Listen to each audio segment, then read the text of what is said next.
The last things that I want to say about Stacy's mom. Oh, we're still on this. Sorry, before we move on. Hey, I know what we're gonna analyze. The episodes in season 5. Hope it brings you laughter.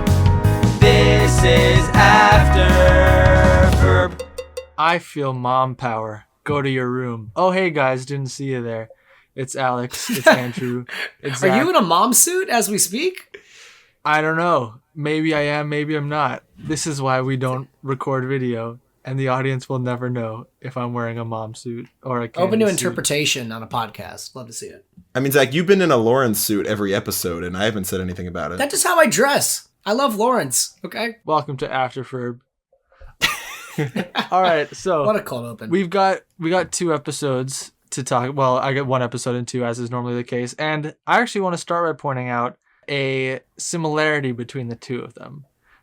We have, of course, Candace Suit / Agent T14, the highly anticipated Agent T14, which will be our second half of the episode, and we may or may not have a special guest coming on to talk about that one. But as everyone who's listening, or most people probably know, Agent T14, we'll get to it. It's about basically it returns to this thread left hanging of Stacy knows Perry's secret identity. Yes. But Candace Suit similarly also returns to a storyline that everyone was begging that the reboot addresses.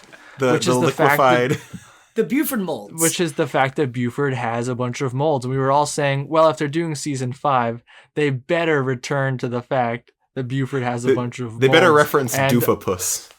They absolutely have to. So I'm just so glad that they listened to the fans and they made this totally not traumatizing episode into a reality. Yeah. Honestly, I think this episode of Phineas and Ferb is one of the most absurdist pieces of media that I've ever seen. And I mean that in a good way. This is the most unhinged episode of the entire show. I would say that's pretty fair. Maybe after Cliptastic Countdown with Kelly Osbourne. Look, that episode's weird, but it's not unhinged. This is unhinged in the purest form. 90 seconds into it, I was already having a great time. By the way, just for the record, this combo of Candace Suit and Agent T14, my favorite combo so far this season. I agree. I still think Deconstructing Doof is my personal favorite episode, but I think this is the strongest pair. They're both so good. I mean, it's definitely up there for me.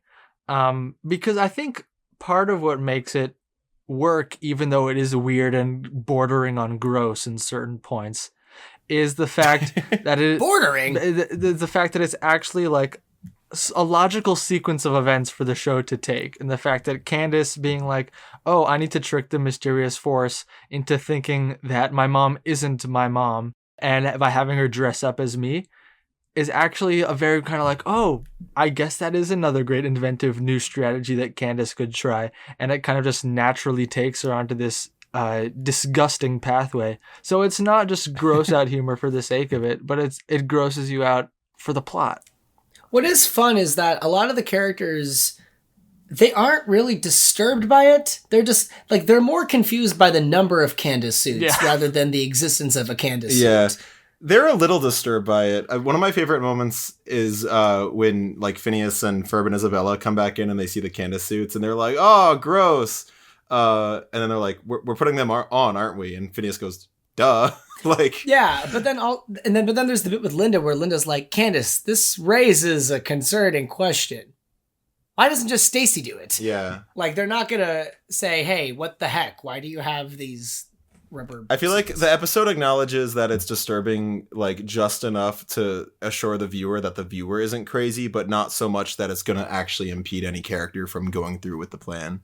This would be a terrible first episode of the show to show people who have never seen Phineas and Ferb before.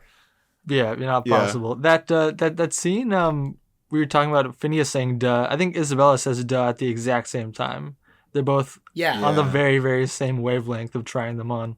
Okay, while we're talking about Phineas and Isabella, I think this is in the running. I mean, granted, there hasn't really been a Finn Bella episode this season, but if you had to rank all the moments, I would say this one is like probably one of the better ones. Mm-hmm. Just because Isabella's famously like head over heels for Phineas, but she also holds him to a certain standard, so that when they have when Phineas is like, we're making a pogo stick and it's giant, she's like, okay, like is that the best you can do? I like that she doesn't just instantly love it. Like, she gets there, and it's also like Phineas goes out of his way to like make sure she's impressed by it. So I thought those moments were sweet. Yeah, okay. I want to talk about this moment a little bit as well, because I think Phineas was, in getting a little bit more mature, starting to play with Isabella's expectations deliberately. He's trying to be like, all right, I'm going to, give you a brief moment where you think that you might be disappointed.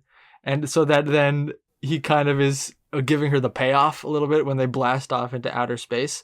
And I think that, and especially the "it's nice to be appreciated" line, you don't often see a Phineas actually deliberately trying to like impress anyone or doing any inventions for the sake of like, oh, other people are going to think I'm so cool and smart and talented. This feels like maybe the very first glimpse of him actually being like, ooh, I want Isabella to really have a big reaction. I want her to really like what I'm doing.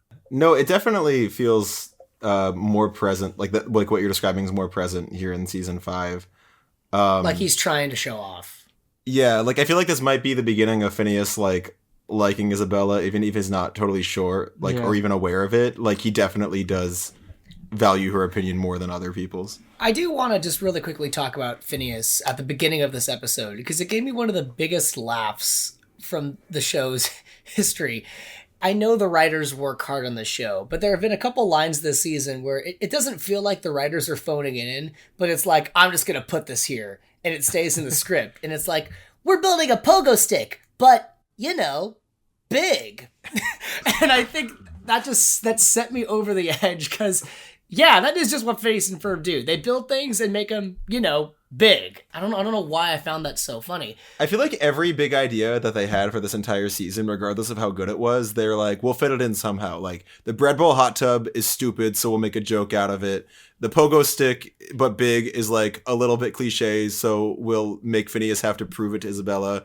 And then what was it? The submarine sandwich, where Candace is just straight up like, this is the stupidest thing Phineas and Ferb have ever done. I forgot to mention this, but there was a line in the Aurora Borealis where Monty goes, I'd say something smarter, sweeter, clever right now, but I got nothing. And I love moments like that where it feels very on the nose. Buford says something funny here. Yeah, exactly. Okay, that moment, now that you pointed out, I think that was the moment which we talked about last episode, but I'll just quickly say, I think that was the moment that made me realize, okay, I'm officially kind of out on Monty. He's very boring. What? I thought that line, it was meta, but I like meta. I didn't think it was meta. I thought it was just Monty being a boring character. But anyway. Okay, but like meta in the way, I don't know, maybe I'm reading too much into it, but I just think Phineas saying, we're making a pogo stick, but, big. I think if someone had to come up with a Phineas and Ferb idea on the spot, that would be how they pitch it. Also, it's sort of in that section of the episode where they're in like the idea phase. It kind of starts with Candace like having her checklist of like pretty much all the running gags of the show. Like catchphrase at 9:41. Yeah. But one thing I like, and this has been consistent since close to the beginning of the series, is like Phineas and Ferb are supportive of Candace when she wants to do stuff like this. Like they like add to her checklist. It reminds me of a lot of the earlier moments where I don't know, in the episode where they race chariots, like they build a chariot for her. Like any degree that she wants to be involved, they're like, yeah, we'll go along with it. Even this episode seemed to have 2 really great new Candace tactics in one. Not great in the sense that they work, because obviously nothing she does will ever work. But obviously you have the main one with the suits and playing dress up. But even this idea of having itemized documentation and then getting it notarized by a third party, I'm like, this feels like something we should circle back to. Yeah. That's smart. I like it. Okay, so I want to, I guess going a little further into the episode, I do agree that Candace's busting tactic is like very smart in this. Like her plan of like, having the Linda suit and comparing that to the effect of the Candace suit is smart and is logical. If I have one bone to pick with this episode, it's that I feel like at a certain point, they started having so much fun with the characters being in the Candace suits that they stop operating logically at all. Like, they have all of the like Isabella, Phineas, even like Stacy put on the suits. And like that sequence where Buford is like just like walking around the town in the Candace suit. It's a very funny sequence and I like the song. But it was at that point in the episode that I'm like, is this still part of the plan? What are they doing? You ever just go around town during summer when you're a kid? Yeah, no, I understand why the kids would want to do it, but like, why is like Stacy putting it? I know they make a joke. I will say, I think the reason why they put Stacy in it, and this might be a stretch, but like when Baljeet and Buford are in the mom suits, you don't know it's them initially, but when Isabella appears, you see the flatness of Isabella's head. Yeah, yeah, and then with Stacy, you see the bow. That's what I'm saying. I think it was like the artists and the writers having fun with like visual gags, even though logically, like, there's no reason that they should all be doing that while Candace is trying to like prove her hypothesis. This entire podcast is just us choosing what aspects of logic to question and what Wait, aspects of logic to be think, like, yeah, totally fine. Yeah, I don't fair. think Phineas and any of the kids knew. Did they know what Candace's plan was? Because if they did, Stacy definitely did. Stacy and did, I but feel then, like Buford and Baljeet should have been aware too. Stacy did, but then Candace was like, "How'd you get in the suit?" And Stacy was like, "I have no idea how this happened." Okay, yeah, that one you can chalk up. I don't know. That's a really minor nitpick. I think the main point of this episode was just for them to have like fun with the absurdity of it, and they definitely did that. Speaking of Buford walking around town, I think he has that bit with Jeremy in the middle of the song is okay. So there's that, and I think that kind of sold it for me as being a bit more of a dream sequence than something that should be canon, because I know not dream sequence, but like, you know, like non-canon song sequence type of thing.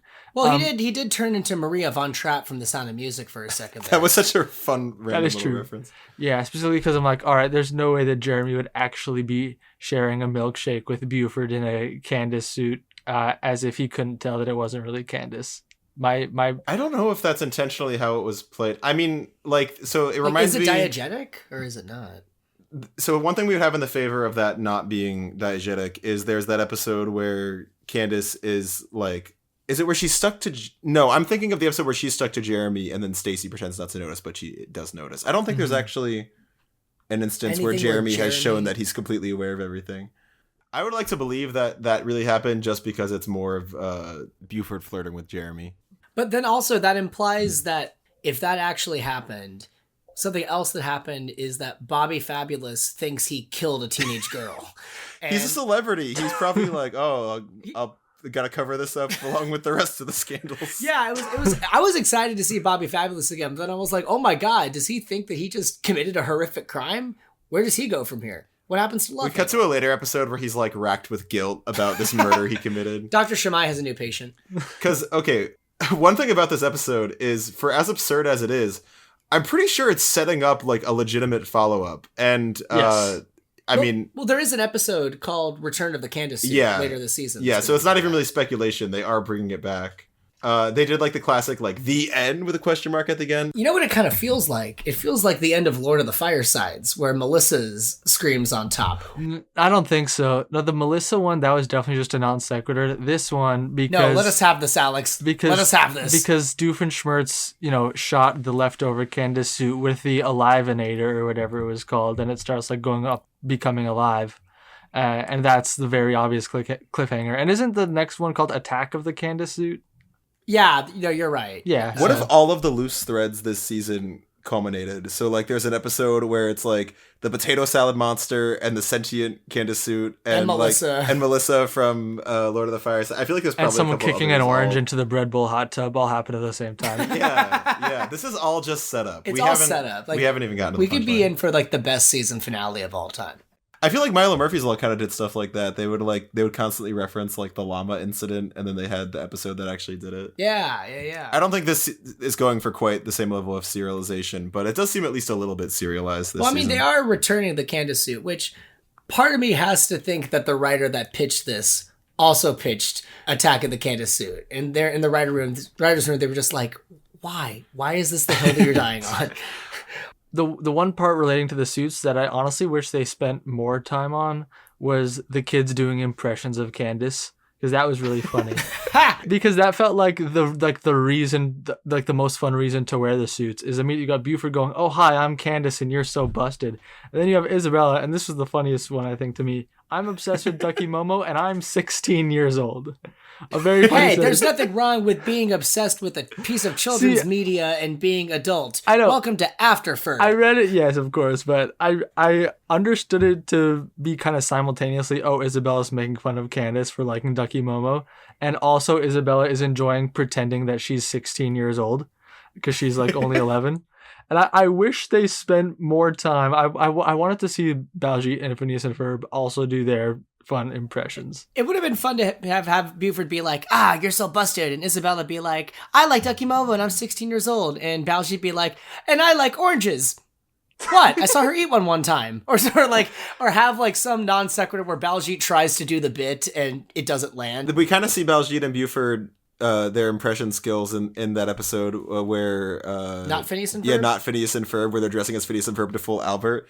And Baljeet's like, I know what it is we are going to be doing today. Like, yeah. And then Buford's just like, I'm British and I don't talk much. Also, speaking of Baljeet, so he's just like in this mob boss operation. Also, another moment that implies that Buford's gay, and maybe Baljeet is gay, is like the Baljeet looking directly to the camera with, you should see how many he has of me. I think that was probably just drawing attention to their like weird relationship with each other. It wasn't not gay, but I think it's equally as gay as you could interpret any but other also, aspect he wasn't. of their relationship. Baljeet wasn't saying it and sounding disturbed. He was sounding almost proud of it. yeah, he was like, "Don't get too cocky, Candace." He had a smirk on his face. Yeah. Also, that kind of. I mentioned a couple episodes. The end of Biblioblast, how for the credits they just have cutting back and forth between Baljeet slamming the plant and the kids looking on. They use that exact same trope this episode, cutting back and forth between just the swinging light on the Baljeet suits and Candace's reaction. Just stretching that out over a span of like 40 seconds or so. It reminded me of one of the earliest Baljeet appearances, which is in One Good Scare, where they're going through the haunted house and Baljeet is like sharing his real fear. And he's like, I'm a failed math test. And I don't know, there's always something so funny to me when Baljeet is like part of something that's like a little messed up, but he's just there. He's like, the only way out is through. And then it just cuts to the next thing. Like, they don't really care about his problems. Yeah. He also, like he just seems chill with it. Or maybe not chill, but that he's accepted it. I feel like by this summer, he's like, yeah, I'm just part of Buford's life. The gag with Lawrence being like, hello, Candace. Hello, Candace. I was just about to say, all right, we got one more tick in the column of I think Lawrence might just be stupid now. Sorry, everyone. I think in character for him in season 5, where he was doing all the Hello Candaces with a little quirky worky song playing in the background. And it brings up the question, when Linda was dressed up as Candace talking to Lawrence, like, don't forget the mom's birthday's coming up and she really wants blah, blah, blah, blah, blah. It's unclear if this was Linda and Lawrence just joking around or if Linda was actually tricking Lawrence into thinking that she was Candace. And I think I don't know if that was intentionally ambiguous. Because then Candace grabs Linda and then Lawrence drops his book. Yes, that is true.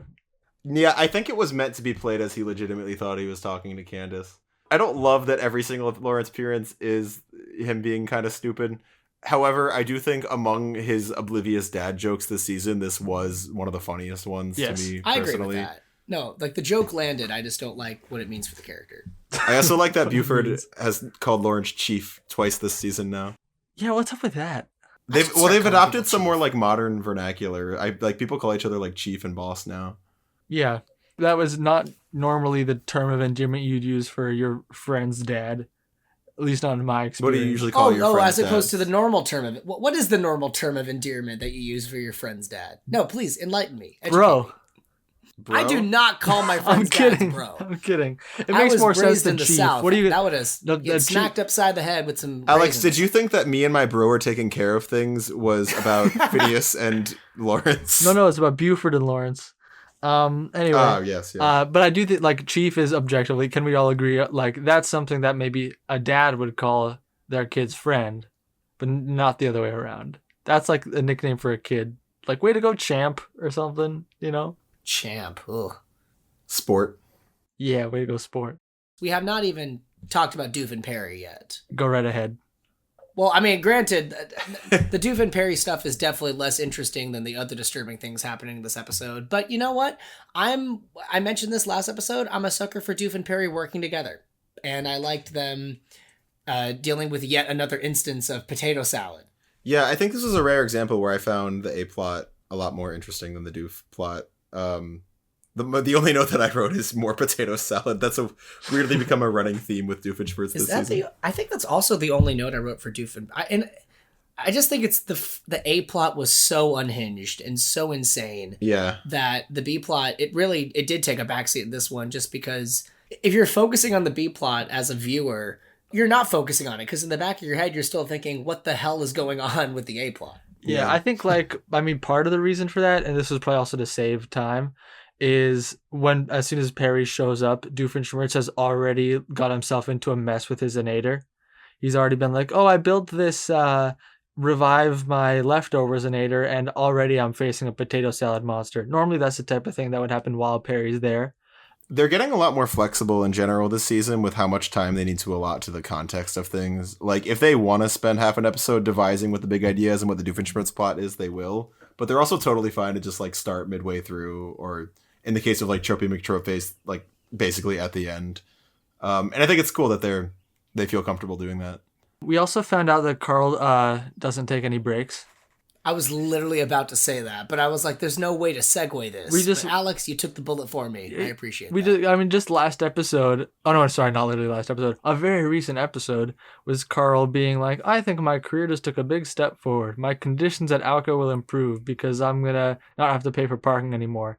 Now, all of a sudden, we learn that he doesn't ever get to take any breaks, despite the fact that there is a break room with a fridge that he has to clean now for the first time. Alco's a government agency. I mean, we thought, but they just had to renew their business license, so maybe they've been privatized. Yeah, that implies that they're privatized. But I was going to say, like, having breaks for your employees is like a law. So how many, in most states. So how many government agencies out there are breaking the law? Can we use this to determine which state Danville is in? By looking at local labor laws? Though, to be fair, I bet those laws also apply to employees, which Carl is not. Are interns not employees? No, they don't fill out W-2s. Wow. That's ridiculous. Interns should totally be employees. Wow. Especially in the cartoon world. Sorry. That was the whole conflict of more than an intern. We get really passionate about cartoons. I love it. This show's fantastic. One of the last things I want to point out about this episode is we've touched upon the animation of the season a handful of times, and I guess I'm usually the one that has the most things to say about it. I do want to give a shout out to this episode in particular. Just, I was really impressed with how they animated characters wearing rubber skin suits of other characters. Yes. Because I feel like that can't be easy to make look good, but when like Buford's wearing the Linda suit and he's talking, it authentically looks like exactly what they were going for. Like, it looks like somebody in a suit of another person. I feel like it would be easy to accidentally make it just look too much like Linda, or I don't know. I was impressed with that. What really stood out to me was, like I mentioned earlier, seeing like Isabella and Stacy, and then Phineas's nose and just Ferb's being nose on Candace's chest. Or the Candace suits. Very, very funny. Yeah. And it all combined to lead to the most cursed selfie ever taken in the history of selfies. Yeah, the Ellen at the Oscars selfie has nothing on that. Yeah, seriously. All right, any other thoughts about this besides the fact that it's going to lead to a follow-up? Oh, I do think adding to the unhingedness of this episode, like, no one's normal in this episode, because Monogram goes, then I get to make a whole new burrito. And it's like, they just decided that no one's going to be normal in this episode. I feel like Monogram is trying to fuse burritos together while he has like 3 missed calls from his wife. I think it's missed calls from Monty. I don't think his wife is calling him anymore. Yeah, you're really sticking to this headcanon that Monogram is divorced now. Until proven otherwise. I feel like there's plenty of evidence. Does he have a wedding ring on? Guys, we can look at his hands. Okay, but to be fair, I don't think any married characters in this show are consistently drawn with wedding rings on. Oh. So maybe they're not actually married. If they don't have the ring, we can assume that they're lying about their marriage. Alex, do you have a question ready for us today? You're not supposed to ask me. Yeah. I'm not? I have one final question for you, everyone. Oh, thanks. All right. Wasted valuable seconds. So, what was the reason why Buford wore the Linda suit in the past prior to this episode? Oh. He wanted to feel the warm embrace of a mother. I think he said a naughty word in Phineas and Ferb's backyard, and Linda was like, I'm going to talk to your mom about it. And then he put on a suit and was like, hi, Buford's mom. This is Phineas and Ferb's mom. If I say something later that my son said a bad word, your son said a bad don't believe me, because he didn't. And Biffany would just be like, okay. Yeah, exactly. That's a good one. I think he tries on all of the suits he makes just to make sure they're good condition. Cool. Well, on that note, we're going to be back very, very, very soon to talk about Agent T for Teen. Hey, here we are, second half of the episode. Agent T for Teen, the one we've all been waiting for. And to talk about this one with us, it's not only Andrew, Zach, and me, but we have a fourth person in the call, which we have done several times before, but we've never had this person before. From the Second Dimension YouTube channel, famous YouTube channel with over 70,000 subscribers. You know him from videos such as finding every Phineas and Ferb and Milo Murphy's Law reference in Hamster and Gretel. And who is Phineas's dad? It is Jonathan. So, how's it going, everybody? Oh, and I should say number one Stacy fan. World's number one Stacy fan. I forgot to mention. Yes, world's number one Stacy fan. It's undisputed, and you just need to put it in my Twitter bio, and then it will be official. Then it's confirmed. Put on a resume. Mm-hmm.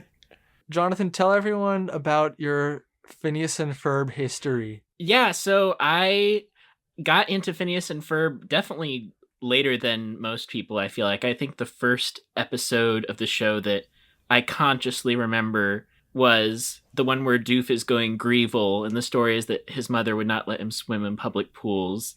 And that was particularly funny to me. Eventually, I watched the show on Netflix back when, Disney Plus wasn't a thing. Free Disney Plus. Ooh. Yeah. And kind of got into it from there.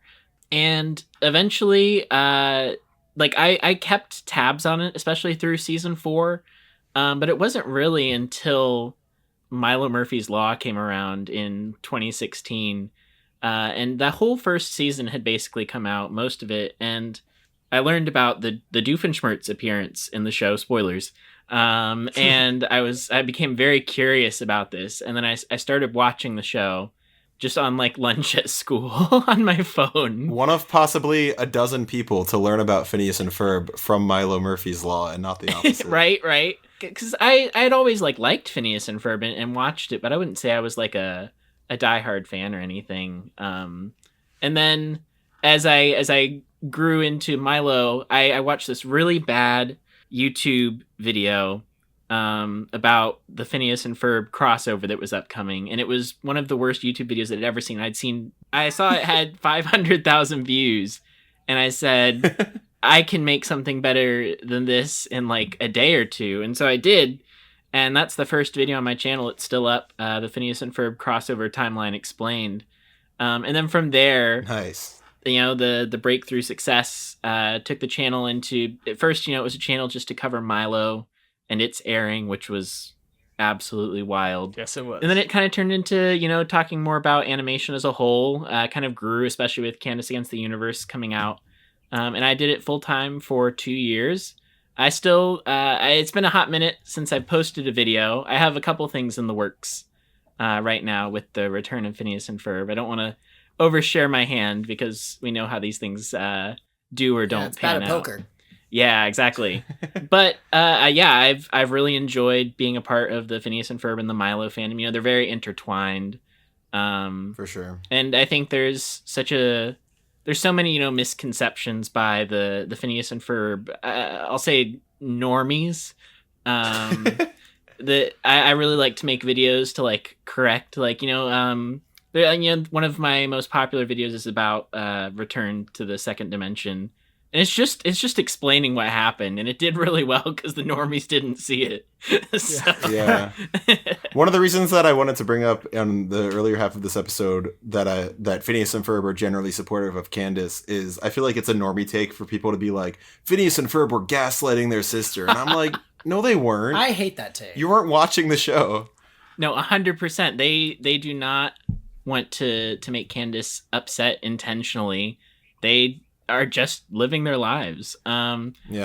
Speaking of the Candace Suit episode, which, because I've been sitting kind of here listening to this discussion so far, you know, the last question Alex asked about when did Buford put on the Linda suit, I think there's a bigger story here, because if you remember in Doofapus, it's actually Linda who tells Candace that Buford has life-size molds of all of them. Are you serious? Oh, that's so yeah, true. It's Linda consoles Candace. So yeah, he has molds of all of us, Candace. I forgot. Oh my god, this is why we have Jonathan on. So I think I remember that Linda said that, but I never pieced that together. Yeah, They were so always planning it. I think that there's probably a whole Buford and Mom storyline. Maybe it's attached to why Buford was in Candace's phone right next to Mom. I don't know. It could be a conspiracy brewing. This is From, this needs to be your next YouTube video. What Jonathan. episode is that? Jeremy, Stacy, Jenny, Mom. Jeremy, Stacy, Jenny, Mom, because she deletes Buford. Oh, that's from Right. yeah. Unfair Science Fair? Yeah, Yeah. that's really early on. Okay. That's unfair. That's when she becomes the Queen of Mars. But yeah, I think I follow you on Twitter, so I might have a hint as to what your next video is going to be, although I won't share that if you don't want me to. But whenever you're done with that one, I think it's got to be blowing the Buford case wide open as it pertains Yes, to... Because at this point, it's several episodes related to the molds. There actually is a connecting thread there. Yeah. There really is. Jonathan is also the person without whom I would not have joined MWCA, almost definitely. Because I actually had Jonathan on my old podcast like almost 5 years ago at this point, which is crazy. Wow, has it been that long? And then I was following him on Twitter, and I saw him tweet about the MWCA auditions like 4 hours before the deadline. I was like, "What? What's this? What's going on?" So yeah, that's how I found out. So this podcast exists in part because of Jonathan. yeah, Jonathan really founded this podcast, actually. Also, I just want to say, when I was doing MVCA, I was just like ripping my hair out. Like, where are we going to find a Mort Schaefer for the ensemble? So thank you, Jonathan, for auditioning for it. You know, you're so welcome. Mort is one of those characters that I just really relate to on a spiritual level. I can't wait for Mort than an intern. Oh, there we go. Clever. Yeah, so I think, obviously, as I mentioned, Stacy is your favorite character, but Mort is probably respectable number 2. Speaking of which, let's talk about Stacy now. Let's talk about Agent T for Teen. So this episode opens with a fantastic opening of this little instructional video. An Alka guide for those in the know. We have this whole thing about being a Donnie Do-Good, using any skills you have. Whereas Dougie Do-Nothing hesitates. And Stacy immediately points out that, first of all, we know that it's been awkward for her in the past year or so since she's found out the secret. And we now know also that it's taken almost a year for Perry to share this video with her for some reason. And we also know... And that it was shot on film. Yeah, and it was shot on film. And this specific thing, as Stacy points out, happens so often that there's a video for it, which makes me want to know if there's like a Facebook group or some kind of community of people in a similar situation to Stacy, who kind of tangentially found out about an Alka agent and now have to be a Donnie Do-Good. Just a bunch of thoughts off the bat for me. I'll throw it out into the conversation. I found it interesting that Alka's presumably fine with Stacy just like having this on her phone locally, not like on an encrypted Alka server or anything. But also, I don't know if Alka knows that, because Perry is showing her the video or sent her the link to the video, versus because later when she's on the scooter and Monogram's like, "What? Who are you?" Like he it seems as if he wasn't aware that Stacy was in the know. Yeah, well, because she's on Perry's scooter at that point, so it's his tech. But she has it on her own personal phone as well. So maybe Perry just sent her the link, or maybe they just have a Google Drive. So and I don't know if I'm allowed to talk about this. The script for Agent T for Teen, the original script, leaked just yesterday, actually. And well, if it's leaked, go for it. We've been talking about Charter School Girl. Go for it. Okay, sweet. the original script actually says that it's a VCR. It's in Stacy's VCR, and she's watching it on the TV. Okay. So I think that was the original intent, and then they probably realized, because also in the script is it's on her phone, so they probably realized that didn't check out and clean that up. So they added the thanks for like sharing this with me. Yeah, exactly. Yeah. Could you imagine if I feel like if this script specifically leaked before season 5 was out, this would be like the one script that would blow most people's minds. For real, it would. Because I know, like, it's been so long since they've even, like, had a follow-up to, like, what are they actually going to do with Stacy knowing Perry's secret, that fans have, like, written their own fan fictions and spec scripts about an episode like this. You know what's funny was in 2022, late 2022, me and Andrew got cast in another Phineas and Ferb fan project that was going to make, like, an episode about Stacy finding out about Perry's identity. Yeah. But then literally a month after we got cast was when they announced the revival. So the project never really took off. Just another instance of people really wanting to see more of this storyline. Shout out to Summer Belongs to Us, the canceled Phineas and Ferb season 5 spec script. R.I.P. That was fan made. Yeah, I have to say, for this episode, if I was trying to envision, all right, what's this Stacy follow-up episode going to look like? I feel like they kind of had two options before them, maybe, in general speaking, of either focusing on, oh, Stacy is struggling to keep the secret from Candace, or this option that they ended up going with, which is Stacy helps Perry fight crime, which is 100 times cooler and more fun and shows off Stacy's character in a much better way. So I'm very, very happy that they went with this one. Oh, absolutely. And I think you still get, a bit more of the other sides of the relationship with, the little moment in Aurora Perry Alice, where she's pet sitting, but he's just playing video games with her. Like, I think they're able to do more with it. And I have no doubt that they definitely will. I'm very, very excited to hopefully see this continue on in the rest of season 5. One interesting little aspect about this pairing in particular is that, and we haven't even gotten to the character yet, but the Doofapus and Norm Unleashed pairing is actually kind of the perfect pair of episodes to watch before this, assuming you've seen Happy Birthday Isabella, just because Doofapus, as you know, establishes the Buford mold plot, and Norm Unleashed is the most recent development in Doof and Dr. Diminutive's relationship. Interesting. So it's like a nice precursor. It almost feels like they wrote these two episodes after watching those two. I know that's not how it works at all. But I mentioned this last time, but I'm really surprised that they've been giving Diminutive more stories than Rodney. Yes. Because him appearing in Lord of the Firesides, I thought it was just going to be remember this character? But no, he was a pretty big part of this episode. Yeah, no, he's definitely the go-to, like, other Love Muffin villain, at least for this season. And I wonder if that is because the person that voiced Rodney, who was a writer on the show, isn't around anymore, or I don't know. Or maybe they just wanted to do more with this character. Yeah, and I think I remember Dan saying something like, whenever Rodney would show up, it was just because that writer board artist would put him in there. Like, because he liked doing the voice. I like the idea that we need, like, writers who play characters to insert them. Like, if Olivia Olson wasn't writing this season, there would be no Vanessa episodes.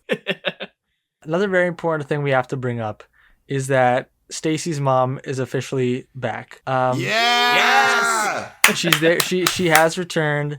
And she's got it going on. She's got it going on. She's still officially a doctor, because she's at this doctor and scientist symposium, and she's actually kind of running the thing. Like, she's overseeing the wait staff or whatever it is. I love that they got Disney legend Ming-Na Wen back for like 2 lines of dialogue to play Dr. Hirano in this episode. Absolutely incredible.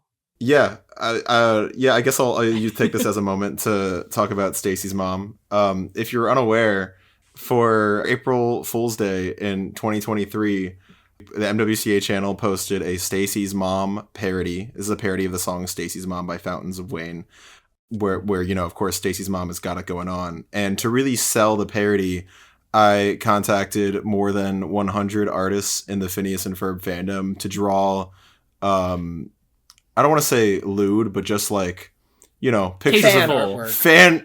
admiring fan art of Dr. Hirano.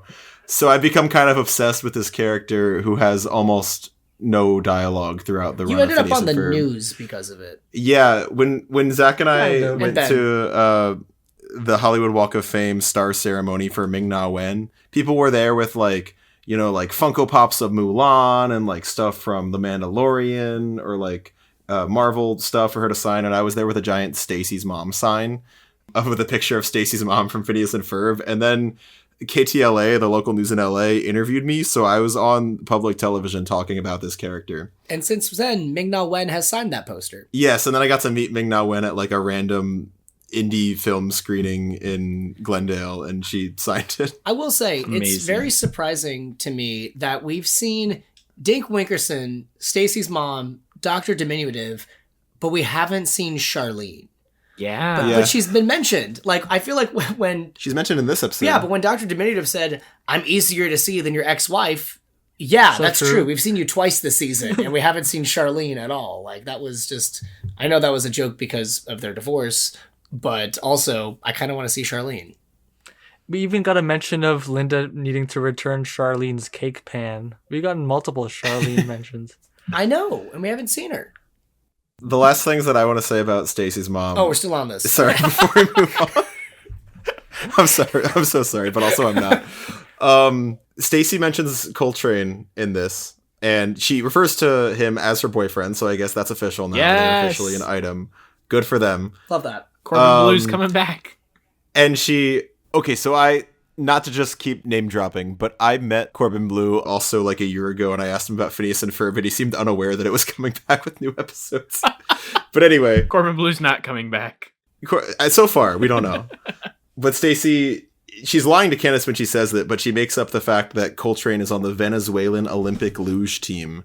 And I just want to say that if I was writing the MWCA Stacy's Mom parody now, I would definitely have incorporated a joke about Coltrane sliding into Dr. Hirano's DMs On the luge. on the luge. All right.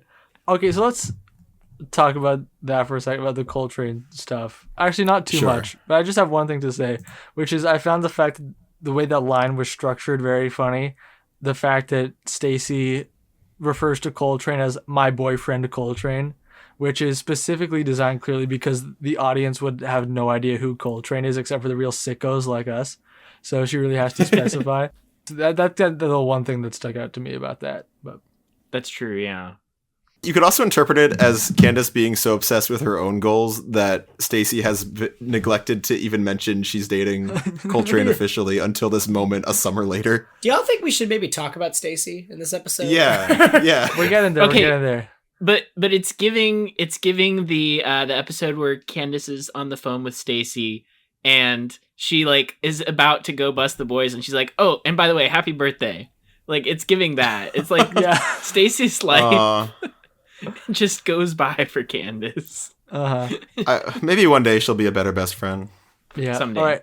Jonathan, I have a question about Stacy, which is, has there ever been a reference prior to this episode to Stacy being able to make extremely accurate animal noises, or is this brand new? This is brand new. This is new for this episode. Okay. To the best of my knowledge, anyways. I thought so. It reminded me a little bit of that moment in Candace Against the Universe where we learn that Jeremy's into LARPing. I like that some of the teen characters, specifically just Stacy and Jeremy, I guess, are getting kind of like weird character traits, like fairly well into the run of the show. I like that they're fleshing them out a little more. I mean, as soon as Stacy was like, "Yeah, I can make animal noises," I immediately knew how the episode was gonna play out, but I still loved it. Like, I really like that trait. Like, I saw it coming, but no complaints. Well, it's because you kind of see it, like they do set it up relatively obviously, like, oh, the video is like, use any skills you have, and then right away they set up this really weird skill. So it's like, okay, there'll be that one, but then there are like 4 other skills that she uses to save the day, and it's like, wow, Stacy has so many different skills, including babysitting and mini golf and gymnastics. It's like they went back and watched all the episodes. The mini golf one was definitely an intentional callback. Yeah. And I like that. That also felt a little on the nose to me that they they felt the need to reference it, and then she uses it like sort of once by saying 4, and she's like, look, I used it. There have been a couple lines this season that feel very fan servicey. Yeah. But as a fan, I feel serviced, so not complaining. I just love how many moments they gave Stacy to shine in this. I think like, you know, yeah, it is kind of played for jokes, but the fact that she has all those skills and comes up with ways to use them together, it's kind of badass, and like they kind of earn your hype by the end of the episode. It's really, really cool. No, it's so good, especially when Stacy gets kind of like cornered by herself, and she's kind of like thinking, how am I gonna take them all down? And then, you know, she does the just kind of playing dumb, like, oh yeah, I'm here to babysit. Anybody order a babysitter? And then she just hits the button, and then, you know, Perry can take care of it. But it's like a very nice progression of, you know, she has to ride the bike and then get inside, and yeah, it's just so many hero moments, and they're very well animated too. Like especially the bike stuff is really well done. The lighting is really good too. Yeah, this is one of the better looking episodes. Also, like, I think something that I don't, forgive me if we've mentioned this already, but I think a really fun aspect of Stacy's character in this episode is how willing she is to dive in. Like, she doesn't have any moment that's like, do I go after Perry or do I stay with my mom and Candace? No, she's like, I'm a Donnie do-gooder, and then immediately takes off. I think she likes having the agency because, you know, she's always relegated to, you know, carrying the weight of Candace's baggage. So the agency. It's not really touched upon too directly in this episode, but another kind of recurring theme with Stacy is that we kind of see that like she's never really gets like a whole lot of attention or recognition from her friends or family. Like they have that episode where Ginger's always the one getting the trophies in the family, or Candace will be like, Stacy, you're a genius, and she's like, can you call my mom and tell her that you said that? She, I think, feels a little bit like a supporting character, which makes sense because she literally is, but to me, this episode felt really satisfying because it was getting her to be more than that. Well, they mentioned that in the song at the end because, like, they line like she's just kind of average with she carries all of Candace's baggage. Yeah. But this is, yeah, even though she's average and she doesn't feel like she has skills, she does, and she's doing this really awesome thing working for OWCA now. I think it was worth the 10-year wait. There's certain episodes that, you know, we've been waiting for a long time. That you can say meet me in St. Louis. It's okay. You've been building up so much anticipation, and they don't deliver. But I think that this one, like, because Dan's talked before about like how they considered putting some sort of thread with Stacy and Perry in the movie, and I'm almost kind of glad that didn't happen because I think the wait for this payoff was great, and it didn't treat the viewers like they hadn't been waiting for 10 years for it. Like, you know, there's not like a previously on.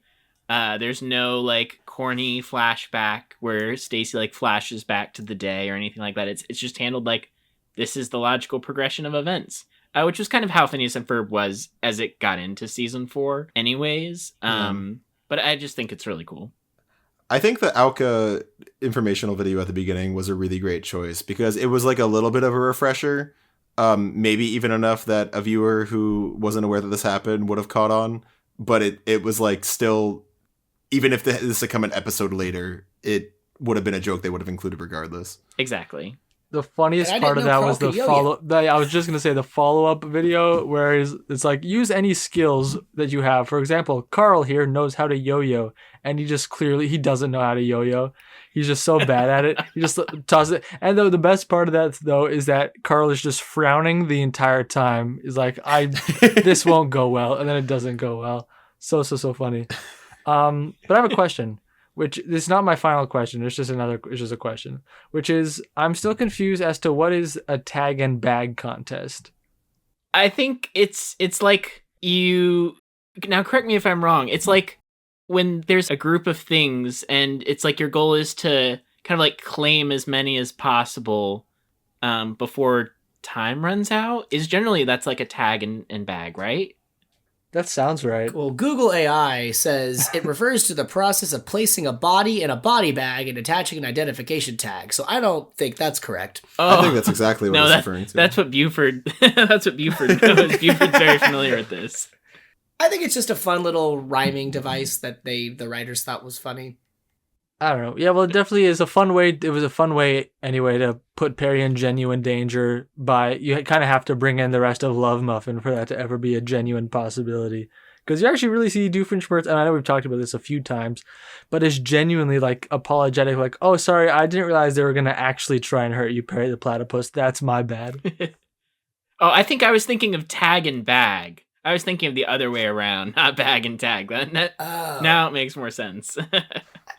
As a Jungle Cruise skipper, the joke of hippos being way more dangerous than sharks is very funny, because we would at Disney you use codes to not like alert guests when stuff is going on, and whenever we said hippo on the dock, that meant, oh, we got to resolve this right now. And I just thought that was a fun little twist on the shark subversion.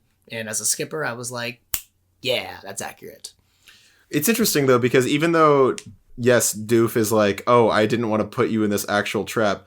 In the very previous episode, or pair of episodes in Lord of the Firesides, he shows Perry what like his trap was going to be if his license hadn't expired, and it's a shark with a flamethrower. Yeah, but it's not a hippo. Okay, fair, I guess. Hippo's very It might not dangerous. also be death either. Yeah. See, I'd rather encounter a shark with a flamethrower than a hippo. You think a shark can use a flamethrower? It does in the episode. You may be right. Okay, while we're talking about other animals, I just want to bring this up real quick. Agent T so not only is there now an Agent T for teen, but I think T might possibly be the most utilized letter of the alphabet when it comes to Alka agents. I have the Phineas and Ferb wiki pulled up on the Agent T disambiguation page. And Agent T can refer to Agent T Turkey, who we famously lost last November. Agent T Turtle, who I believe was named Terry, briefly featured in the Across the Second Dimension movie, and then he became like a playable character in a video game. There was like a minute where they were trying to make him more of a Portrayed thing. by Lily Mayo in Musical Without a Acronym. Yes, of If course. I remember right, that's Baljeet's turtle too, yes? Is it? What? Is that a thing? I'm not sure. I'm gonna Oh, Google it yes. really quick. According to the Across the Second Dimension video game, he's from the Gelatin Dimension. When Phineas and Ferb of Terry's Dimension went to the adoption center and chose Perry, they took Baljeet along with him, and he chose Terry. Huh. There it is. So, Oh, new lore. wait, is that why all the Alka agents belong to like families that know each other because they all recommend the same pet store? Probably. At least in the Gelatin Dimension, yes. Okay. Agent T also refers to Agent T for Sea Turtle, which is a different separate person. turtle that appears in Candace Disconnected. There is an Agent T Tadpole Yet again, different. who only appears in a Phineas and Ferb comic from a magazine. Wait, scroll up. Major Monogram describes Agent T as enigmatic, which connects to this episode because Dr. Doofenshmirtz calls Perry an enigma. The inner machinations of my mind are an enigma. And lastly, we now have an Agent T for teen, being Stacy Hirano. Sure do. I feel like they just really wanted to do the theme song, and Yeah. I don't think it would have worked with S, unfortunately. Can we talk about this theme song, by the way? Because particularly the stills with like the slow camera movement and then the logo at the end. I don't know if they were doing this, but it felt, or maybe if they just wanted to do it just for this episode, but it felt to me like a theme song for a spinoff. Once again, I don't think they're actually going to make it a spinoff, but I think if they did, they could keep it exactly like that because the visuals and vocals on that look fantastic. Well, I mean, just by the nature of the Perry the Platypus theme, it's literally called the Perry the Platypus theme. So whatever you kind of spoof with it is going to sound like a theme for that thing, you know? This is true, and we've also seen this done before, like with Perry the Teenage Girl. Yeah. And Yes, but those looked visually like the Perry the Platypus theme, which was a bunch of cuts. It was more of a montage versus like those still images moving. I see what you're saying. It had Yeah. kind of similar energy to like the Alka Files intro. It looked like the Alka Files. That said, I'm pretty sure this was just them having fun. I don't think this is like but setting up. if a they do spin-off. another episode with Stacy, I would like to see this again. yes. Just play the song again. All right. So I also want to talk about this song because right after I watched this episode, I sent a message to Andrew and I said, Andrew, let me know when you get to Agent T for Teen. Tell me if you know who's singing the song at the end and if it sounds like anyone. And Did you think it sounded like our friend Summer? I did. I was like, no, I literally thought, is this Summer Woods singing Agent T for Teen? And I looked up the song and on the fandom wiki page, there was nothing there in terms of who's singing it. But on the fandom wiki page for Sophia James, who famously sings When the Tri-State Aurora Comes Around, it says on her page that she is the one singing Agent T for Teen. So I'm pretty sure it's Sophia James. Another Sophia James banger. But I listened to it multiple times. I'm like, there's like a 25% chance that this is Summer Woods, who, by the way, also collaborated with Dan Povenmire on a song for Hamster and Gretel called Never Skip Leg Day, which is a banger. It just came out like a few months ago. And also good advice. Yeah, and very good advice. So shout out to Summer Woods. Even though you did not sing Agent T for Teen, you could. You could if you wanted to. You could. Yeah, you could if you want.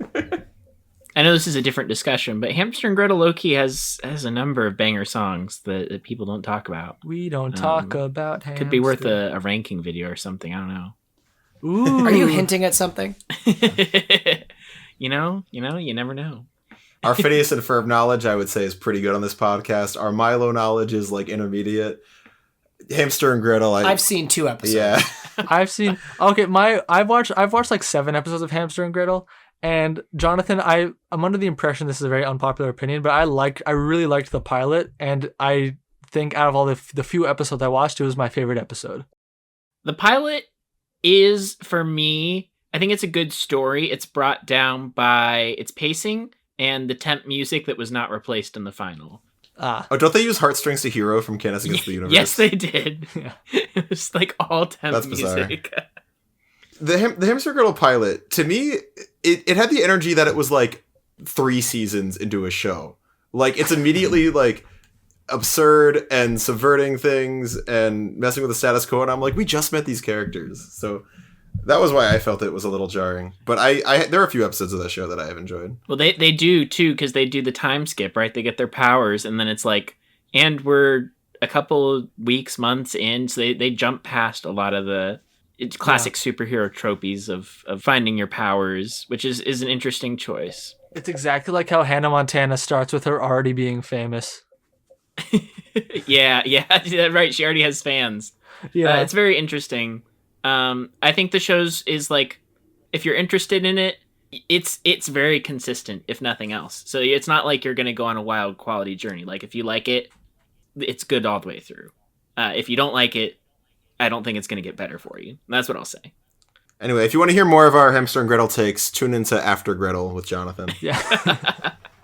All right, I have a few more quick things because we're running low on time. Number 1, I really love the fact that Stacy gets a fedora now. I think that yes. Yes, that was so cute. I really hope she wears it again. It reminded me of, I think it is in the episode where Perry is inside Candace's body and she's on a scooter and like wearing a fedora. It's pretty much just that, but it's Stacy now. It's very funny to see. We also, Phineas and Ferb also relegated to a relatively small role in this episode. They're just accepting awards the entire time. I guess they officially just count as scientists. And I guess the best scientists in the tri-state area or whatever it is. I did really like the running gag of Candace, like, hearing their names and then it's something unrelated. It had massive Marty the Rabbit Boy energy. Yeah. And then also, that doesn't even make any sense. Fibbing is for the birds. Is hideous a verb? So many good ones. They're going to get a hideous tattooing. Yep. Nice. All right, and I have one more thing that I noticed. Well, I have one thing I want to point out that I noticed. When Dr. Doofenshmirtz comes in, he says, "As they say in Uruguay, point me to the buffet." Is this somehow a reference or related to the fact that Stacy in the future becomes the president of Uruguay? Ooh. I completely forgot about that. I don't know, but Doofenshmirtz walking in and going, "Hello, doctors and scientists of Danville," and then saying nothing else afterwards. Also, very, very funny joke in this. There's so many banger jokes in this. There's the Dr. Diminutive, like, "I'm easier to see than your ex-wife." There's the, "Of course he's evil. Have you even seen the show?" Yeah. Yes. That was the one I was going to say. My favorite monogram joke in this episode is when Stacy is talking to him on the, I guess, Perry's phone held vertically, and he's like, "Can you please turn me around? I really don't like this aspect ratio." As someone who's filmed so many major monogram videos in different aspect ratios, I don't know, it just spoke to me. Yeah. All right, I guess no one has any thoughts on Uruguay, but that's okay. I have one last question to close out this episode. which is, as we know, Stacy's boyfriend Coltrane is not secretly on the Venezuelan Olympic luge team, but what Olympic team is he actually secretly on? Oh. I mean, Can I just say, if anybody's making a Phineas and Ferb wiki for Afterferb episodes, I think Alex's question would be in the running gag section. But let me see here. So you're asking what Olympic team would Coltrane be on? Secretly. Secretly. are we talking about like nationality, or are we talking about like sport? I was thinking more along the sport lines, but maybe he is also secretly a citizen of some other country. You know what? Bobsled. I'm just thinking cool runnings. Yes, so similar I was to like luge. not luge, but bobsled.